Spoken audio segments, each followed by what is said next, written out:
Powered by Sports Interaction, Canada Sportsbook. It's March Mania at Sports Interaction. NHL, NBA, March Madness, MLB, and so much more, it's bananas. Play Pinata Picks and Minute Madness, exclusive games with insane odds you can't play anywhere else. Make your next bet with Sports Interaction. Download the app in Ontario, use the QR code you see at the bottom of the screen, or head to sportsinteraction.com/SDPN to get started. 19 plus, please play responsibly.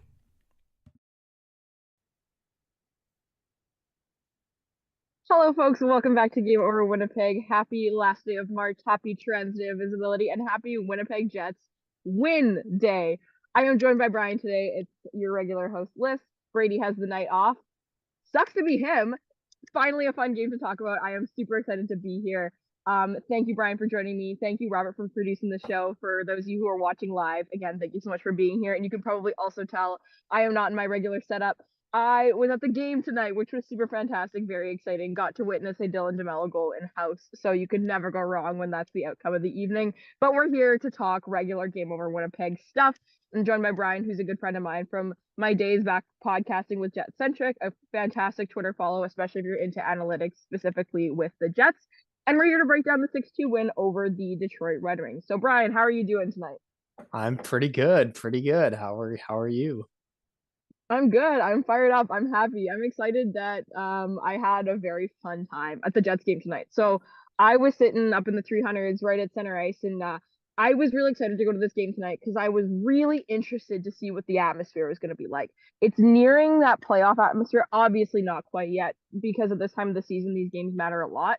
However, the Jets have been kind of stinky doo-doo lately, so I wasn't sure what the crowd was going to be like. I wasn't sure if it was going to be an empty building. I wasn't sure if it was going to be, people were super fired up and they're like, we need to fire up this team because they can't fire up themselves. But it didn't have to take me that long to figure out what kind of atmosphere it was going to be because the Jets were pretty good right from the start. So, Bryan, what were some of your thoughts going into this game before the puck even dropped? Well, my thoughts were, okay, well, let's go through the motions again. Let's see them either lose to a terrible Detroit team or barely squeak out a win. Okay, let's sit here, let's watch, let's see what happens. Yeah, what I wasn't expecting was a 6-1 victory, and quite frankly, a couple of exciting things to come from the game. So with those exciting things, I'm sure you're alluding a little bit to kind of the elephant in the room going into this game was that top line. So obviously, putting Connor, Dubois, and Scheifele together with Scheifele on the wing was a really interesting decision. A lot of people had thoughts about it, but not all negative. A lot of people were kind of intrigued to see what was going to happen with a little bit of extra star power on a certain line and some thoughts going into it. I was a little bit worried about them, obviously in their own zone. If they were to get caved in a little bit, those aren't really the guys you want out there. And also just always that lingering fear of three guys that have been really struggling to generate energy and excitement out there, if it was going to all, fold and combust at once, or if it was going to, help them ignite each other. So what did you think about that top line tonight? The top line, I thought they had a really good first period and kind of set the tone a little bit out there. I didn't think they were maybe as good as Twitter kind of thought they were. They did have a couple defensive lapses in the second and third periods.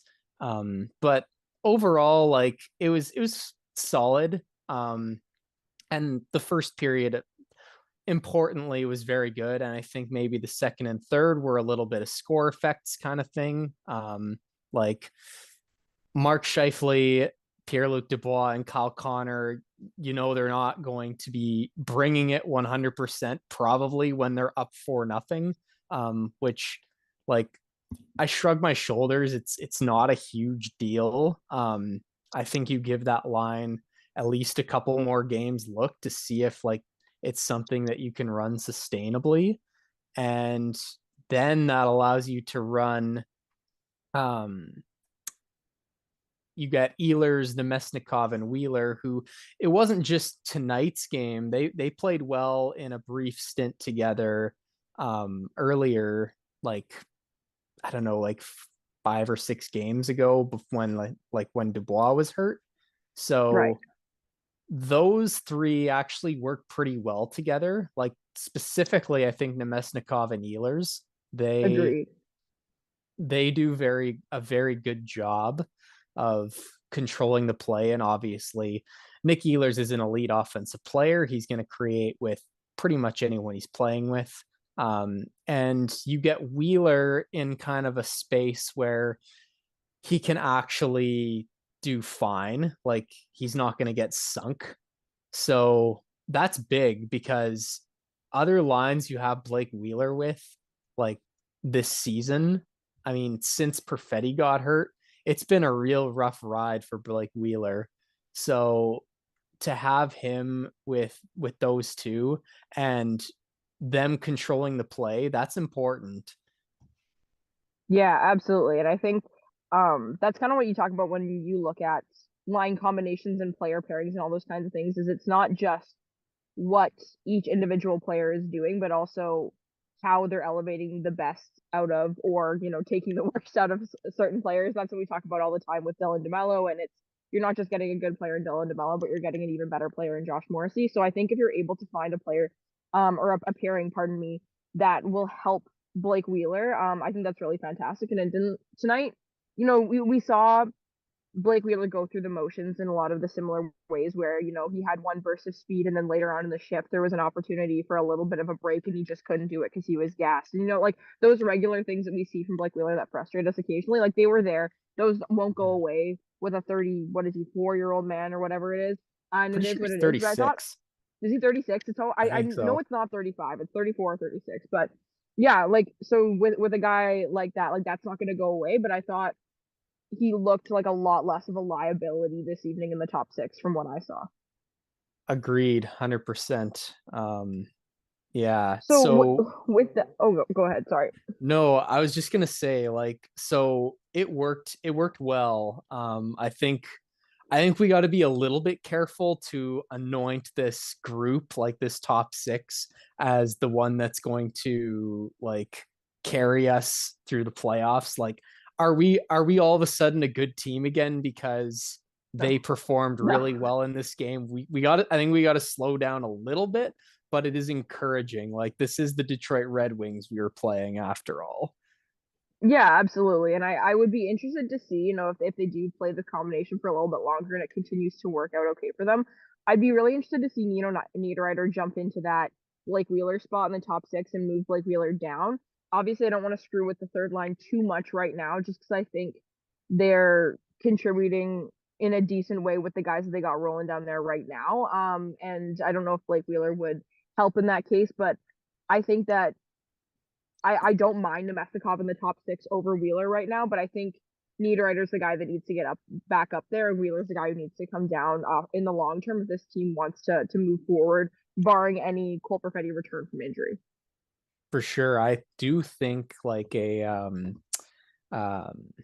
line of Niederreiter, Nemesnikov, and Ehlers would be a pretty interesting look. Like, you look at obviously what they have now with Ehlers, Nemesnikov, and Wheeler. They've been good for the games that they've played. But yeah, maybe a guy who like doesn't turn the puck over as much as Blake Wheeler does in that third spot might be ideal. And like, Niederreiter's a pretty good forechecker too, and he's pretty decent. Mm-hmm. He's pretty decent in his own end as well. So I do think it might be kind of a natural fit. And of course, Ehlers takes the bulk of the zone entries, that kind of stuff. Absolutely. So speaking of zone entries, obviously Nikolai Ehlers is a player that we talk about all the time when it comes to that category of play. But the Winnipeg Jets power play, as everyone who's live in the chat knows, I'm sure everyone who's listening back at any given point knows that this power play is a point of contention with the Winnipeg Jets at this current moment. But with Josh Morrissey being out tonight, they did a little bit of shuffling on the power play units. We can talk a little bit more about Josh Morrissey in that surprise news this morning, at least surprise to me. But Nikolai Ehlers was back on the first power play tonight. Brian, did that go okay? Yeah, absolutely. So anyone who follows me on Twitter knows that I've been clamoring for Nikolai Ehlers to be on the top power play really for years. and like you've seen it on like the odd occasion from time to time, but like you haven't seen it in a long stretch. So tonight, I should start with what led up to this game.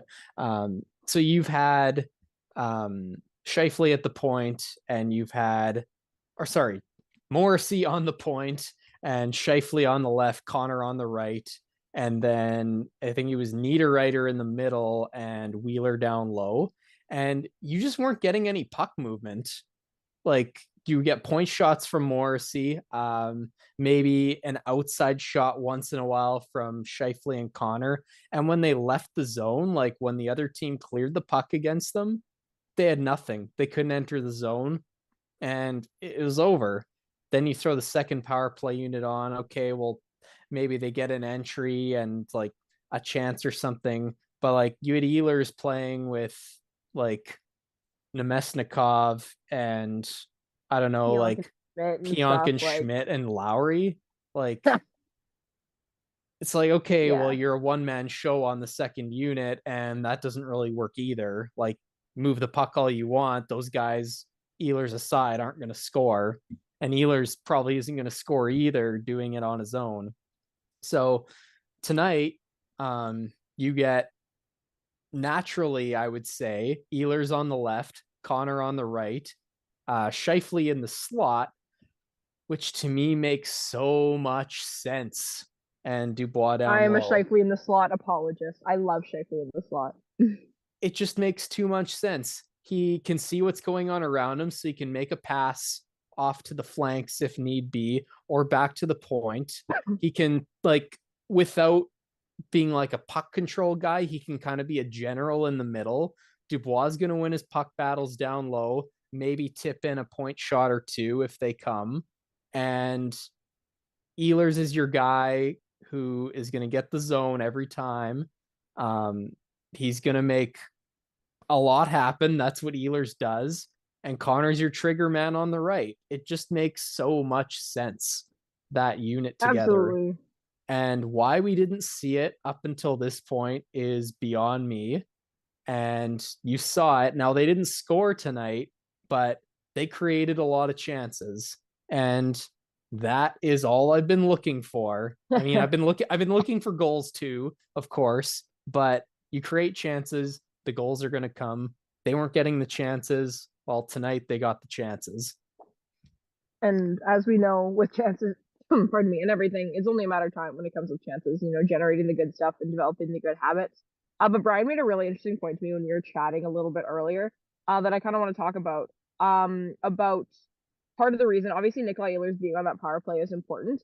But Josh Morrissey not being on there in a weird, indirect way, in the same way that I'm like, Hellebuyck is the reason this team is bad, where it's like, not because he's bad, but it's because I'm playing 8D chess in my mind, that this power play might have been better because Morrissey wasn't on it tonight. Because Brian mentioned, like, and I agree that a lot of power play units use their point anchor as a little bit of a crutch, and they do too much motion back there and rely on the defenseman who sends the point a little bit too much.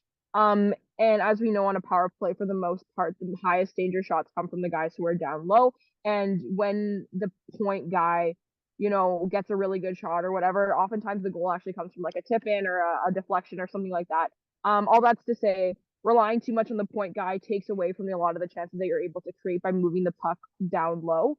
And by not having Josh Morrissey out there, they might not have been using him as much. So, Brian, any thoughts on that? And if you kind of think that that's something that, when Josh Morrissey comes back, they should try and focus on a little bit more as well? Yeah, so like, I don't know if there's a whole lot to this. Maybe there is, maybe there isn't. But yeah, it seems like without Morrissey out there, they were not insistent on feeding the point all the time. Like, it did seem like so many of the shots on that top power play unit up to that point were like everything was coming off of a point shot, or like everything was run through Morrissey, it seemed. So that becomes extremely predictable, and like your shots from out there, they're just not as dangerous as the stuff coming from down low. It's just a fact.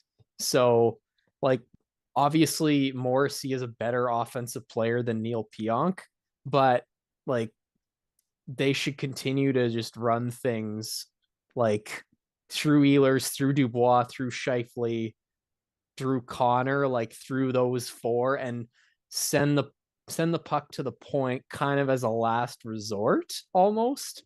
Like if you have an option down low and you have an option at the point, you should take the option down low because it's a lot more likely to turn into a dangerous chance. That's really all I'd be getting at there. Like, I don't know if it was because Josh Morrissey was out of the lineup. Like, it probably wasn't. I don't know, No, but yeah.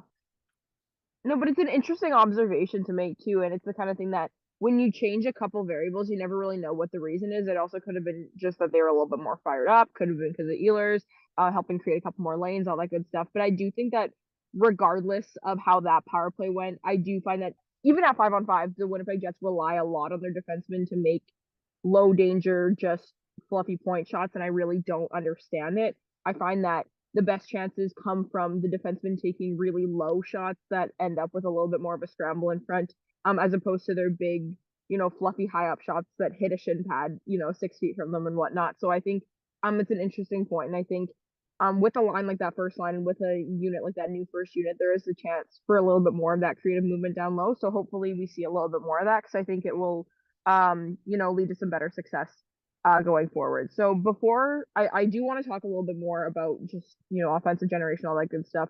But I'd be remiss if I didn't bring up Dylan DeMello as well, because that's a player I want to talk about who was playing with Dylan Sandberg tonight on the second pairing in light of Josh Morrissey's injury. And I thought that Dylan DeMello looked really fun offensively tonight. He is one player that, again, I'm known for honing in on my own favorite players and watching them pretty closely. So I feel as though I develop pretty good judgments on them in a lot of different ways. And Dylan DeMello is a player I watch quite frequently, and he's one of my favorite players to see get the puck at the point, because I always find that his decision making is a lot more interesting than a lot of other players.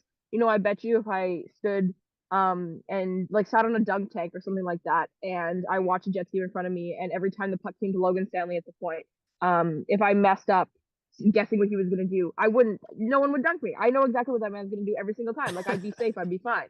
But Dylan DeMello, it's always interesting. I feel like he sees lanes really well. I feel like he makes more strategic shots and all that good stuff. All that's to say, I think tonight he showed even a little bit more of that, being away from Josh Morrissey, which I thought was really interesting. And I think he's a very versatile player, so it's not that he has to do that every night, but it's nice to see that he's able to. And I thought that pairing looked really interesting. Any thoughts?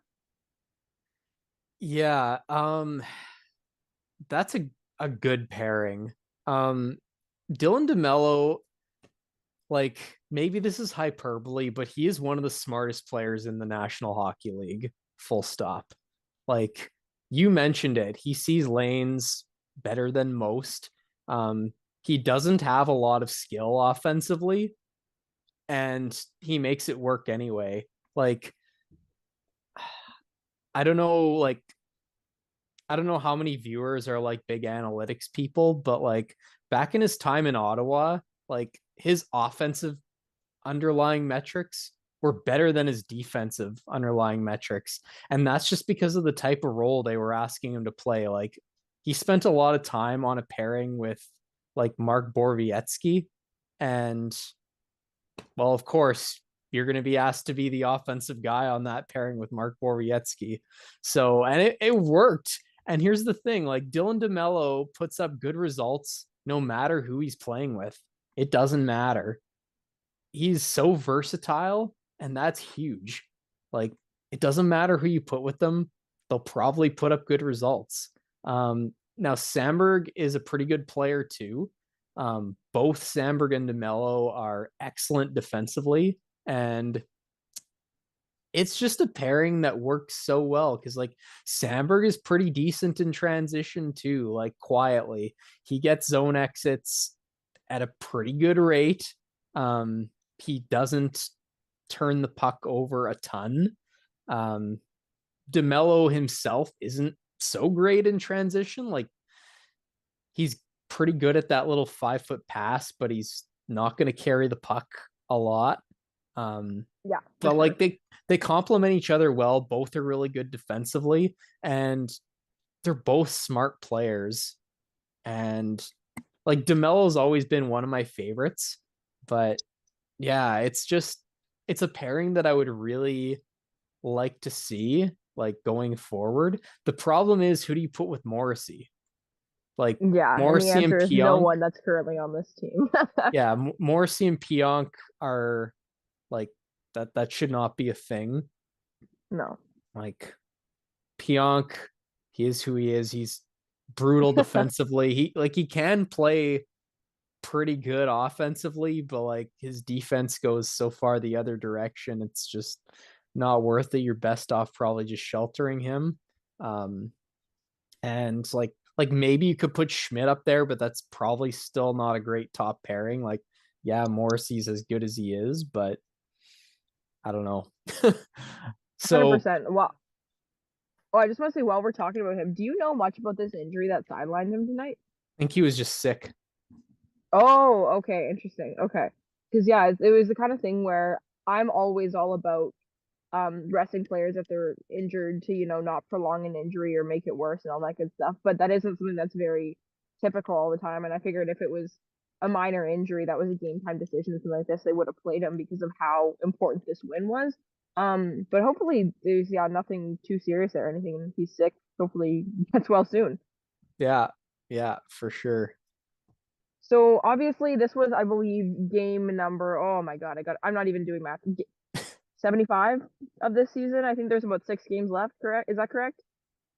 I think Somewhere in there. because they had a 5-game homestand with 2 games on the road to finish the season. So it was 7 games. Yeah, 6 games left after today. So obviously this win is huge. Also, on a selfish note, it prevents delays a little bit in Oilers clinch, so that's always nice. But they play New Jersey on Sunday, and then Calgary, and then a couple other games. I believe Nashville, and then Minnesota, Colorado to finish things up. I might have missed a game in there, but it's not a big deal. But a couple of good, strong opponents coming up. What do you think you saw from tonight's game? Obviously, a 6-2 win is always nice, and there are some good things you can pull from that. Never a perfect game, but some individual, trends that you might have seen in this game that you really think that need to continue throughout games against teams like New Jersey and like teams that need points against, like Nashville and Calgary. Trends that need to continue are having a shooting percentage as high as they did. No. Wouldn't that be nice? Like, I say that in jest, but like it's kind of true. I don't think they're going to outshoot the New Jersey Devils. So like they're gonna have to get, I think, a little bit lucky against New Jersey, and that's fine. They're not as good a team as New Jersey, but like, yeah, I guess play solid defensively and create some chances. Like, nothing specifically, but just like, yeah, keep the pace up, I guess, would be the biggest thing. And like maybe hopefully you can pot 1 or 2 on the power play, and then obviously you got to get good goaltending. Yeah, definitely. Speaking of goaltending, I thought tonight, again, it's not always anything crazy to write home about when you're used to having a fantastic goaltender. But I guess this isn't actually about goaltending at all. But the Jets managed to hold Detroit to 11 shots over the course of the first 2 periods, and that doubled in the third. Do you think that was more a product of the Jets kind of taking their foot off the gas because they were in a pretty safe position, or did you see anything change in that third period that got you a bit worried? Definitely nothing that would have me worried. The worry is like their play the last 2 months. So yeah, nothing specific about the period that really worries me. Like, yeah, there was a couple defensive lapses, but like those happen. I'm not going to overreact to like a couple bad plays defensively. But yeah, I think a lot of that is score effects and taking their foot off the gas. Like Rick Bowness sent out like on that last power play. He sent out the second unit first, and they sent out like Barron, Appleton, and like Kuhlman on after the second unit came off. So like the team as a whole, I think we're just kind of taking their foot off the gas, and they still had some pretty dominant shifts in third period. So like nothing that would worry me. Like the thing to keep in mind is that this is the Detroit Red Wings. So Yeah. can you take anything away from this game? Like, I don't really know, but like there's encouraging signs. So like hopefully the team can translate that into something against the better teams going forward. Yeah, because they definitely have a few of those coming up. But I think regardless of the opponent, momentum is something that they can sort of build on. And I fully agree with you. And it's something that Brady and I are so funny during when we do our games together. They always tend to be blowouts that Brady and I do together. Usually the Jets are the ones getting blown out, but occasionally we'll do the ones where the Jets blow out another team, and we'll sit there and we're like, "Oh, the Jets are a wagon. This is so fun. We're having a great time." And then we'll sit there like, "But before we start the show, we must acknowledge these are the Ottawa Senators. We must acknowledge these are the Columbus Blue Jackets." So I totally get that, but I think these guys needed some intrinsic motivation to develop more than anything right now. They just seem so uninspired in a lot of what we've seen from them. So regardless of the opponent, I think having a little bit of the crowd getting excited about a power play. And there were times like, when they would finish a power play and the arena would erupt, they would cheer. They were like, "This is exciting." Like, and it was like, an icing to finish the power play. It's not like there was a crazy chance at that time, but the fans can acknowledge that this is something that's better and the trends are positive and all that good stuff. So, if you can continue to feel a little bit of that momentum, and obviously scoring a goal is big for guys like Mark Scheifele, big for guys like Kyle Connor, big for guys like Blake Wheeler, who haven't, had as many of those lately. So they can take that and move forward. And if it helps ignite something in them, no complaints from me. But also, I just need to say, it was so funny when Kyle Connor scored. They always do the scored by number 81, Kyle. They always say his whatever if of the season. Kyle Connor almost has 30 goals. He's at 29 goals. I was like, I have been on this man's case all year for the worst hockey he's played of his career. 30 goals. Like, I know he's a 50-goal scorer, so it's like not the same, but it's just so funny that we can sit here and be like, this guy sucks, and he actually still has 30 goals. I was like, you know what? Good for you, buddy. Get your bag. You know what? I actually thought Kyle Connor played pretty well for the first half of the season. Like I thought he was playing some of the best hockey of his career until like I would say early February-ish. Okay, yeah. All-Star break, everything just fell apart. Everything. Like, so yeah, like I kind of wanted to talk about that a little bit too, because like let's do it. So they had the one game where like 4 guys came back from injury. Like they had a slew of injuries, and then it was like Ehlers, Wheeler, Perfetti. Who was the other one? There was a fourth one. Oh, it was Schmidt. Wasn't it like Meneline? Oh, Schmidt. Okay, I was thinking that was someone weird. Okay, yeah. They all came back from injury the same game, and that was like a Friday night game. That was crazy. Yeah, Friday against Tampa, right? Yes. You know what? I was in Mexico, and like I was in Bucerias, and there's actually a Winnipegger that owns a bar in Bucerias, and we went to the bar there to watch the game. No, it's pretty cool actually. So that's amazing. Yeah, it was pretty awesome.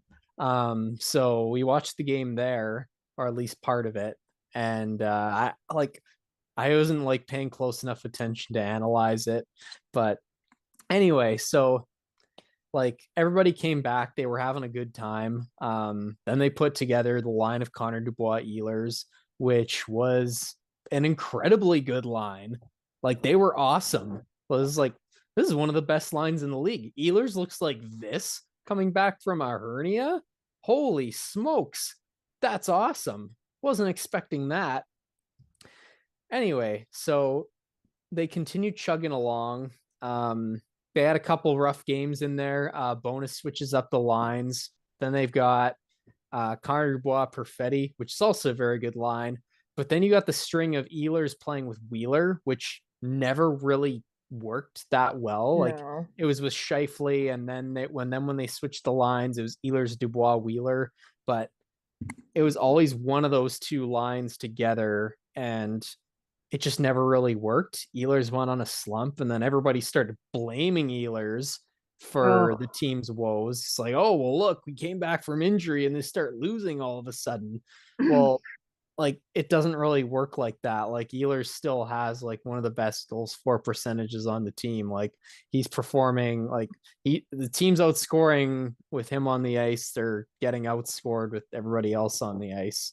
So, like, yeah, it's not Ehlers' fault that they're getting outscored with when he's not on the ice. So, but yeah, anyway, so kind of messed up with the chemistry. And then the bottom six. So they had a bottom six that was rolling pretty well too. They had Barron and Lowry. I think they were playing mostly with Jansen Harkins for a little while. And then when Jansen Harkins was on his tear. Yeah. And eventually he got sent back to the Moose, whatever. But they had some guys in there who were playing pretty well. Janssen, Fialbi, Gagne, those guys were playing pretty decently, like no world beaters or anything, but like Janssen, Fialbi was a really solid fourth liner. Gagne probably as good as a solid third liner at some points. And like Mason Appleton and Saku Menelainen were out with injury too. And like people who follow me on Twitter know what I think of Saku Menelainen. I just don't think he's remotely an NHL hockey player. So like the chemistry kind of got messed up there too when those two came back. Now Appleton hasn't been horrible, but I think he's like just a guy, like a fourth liner kind of guy. Just a guy. So you take out like I think the energy guy thing is overblown sometimes, but like Janssen Fialbi was having a pretty decent impact, I think. When they're really good at it, it's not always the worst thing. Yeah, so like you take out an energy guy in Janssen Fialbi, and and then Sam Gagne is no longer a regular, like plays sparingly. And I feel like I'm forgetting something else. Another guy. Oh, Mikey Asamont. He was playing pretty decent for a bit down there. Yeah. Yeah, he was. And then they moved over to the first line, and everything fell apart. Yeah. No, but he was playing pretty decently in that bottom six, and then eventually he gets waived, and then the guys you're replacing those guys with just aren't as good. And like it's marginal, but that's like 3 downgrades in your bottom six, and like that's important. Like the bottom six isn't playing all the minutes, but they're still playing. Just trying to do quick math in my head, like I don't know, like 20 minutes. Like they're probably still playing absolutely 20 minutes of the game. So no, definitely. I think you're definitely right. Or more than that when you include special teams. Yeah, but anyway, the whole chemistry of the team kind of got messed up, and they have been a little bit unlucky in this stretch. Like for sure, their shot metrics haven't been horrible. Like they've still been around the middle of the pack for shot share and expected goals, those kind of things. But the team doesn't really have a lot of finish either. So chemistry's got to be going, right? And for sure, I do think like all those changes have been an issue. And then the other problem has been when something has worked for a small stretch, if it doesn't work for like a game, Bonus will break it up. It's like blender. Yeah, it's a problem. It really is. And that had me really frustrated. So hopefully tonight's game can kind of be a string or can start a string of continuity with things that work. And yeah, it's hopefully it works out. I don't expect them to like go on a run here, but we'll see. Definitely. Hopefully it's a sign of some better things to come. Like you said, some bad vibes, unluckiness, and all that good stuff has just kind of been a cumulative problem with this team. And hopefully a win tonight will help them kind of get out of their own heads and maybe start to get a little bit luckier. So, Bryan, thank you so much for joining me. Also, thank you to Robert for producing this show for us. It's been fantastic. He's been on Zoom listening to us blabber this whole time as I'm obviously sitting in the back of my car right now. We had a moment before, such a Winnipeg moment. Some guy sees me in my car with the light on. He's like, "Oh my God, you're doing Game Over, right?" And I was like, "Yep, hello, sir." And it was so super fun. We love Winnipeg. We also love acknowledging strange men in parking lots. But I am here in my vehicle doing this fantastic game and with a fantastic guest. And also thank you to Fuad for doing our ad read at the beginning. I haven't seen that particular version of that recording, but I'm sure it's 10 times more exciting than any of the other recordings that you've seen of that ad read. So thank you so much, everyone, for joining. For those of you who are new here, obviously please subscribe to SDPN Sports and like this stream. You can follow myself on Twitter at Lyss Hood. You can follow Bryan at Bryan Johnston 18, and you can catch us there for all fun things Jets as we wrap up the season with the next few games, and then hopefully have some postseason content for you coming up in a couple of weeks. So thank you so much, everyone, for being here tonight, and we will see you all on Sunday when the Jets play an evening game against the New Jersey Devils. Have a good night, everybody. Take care.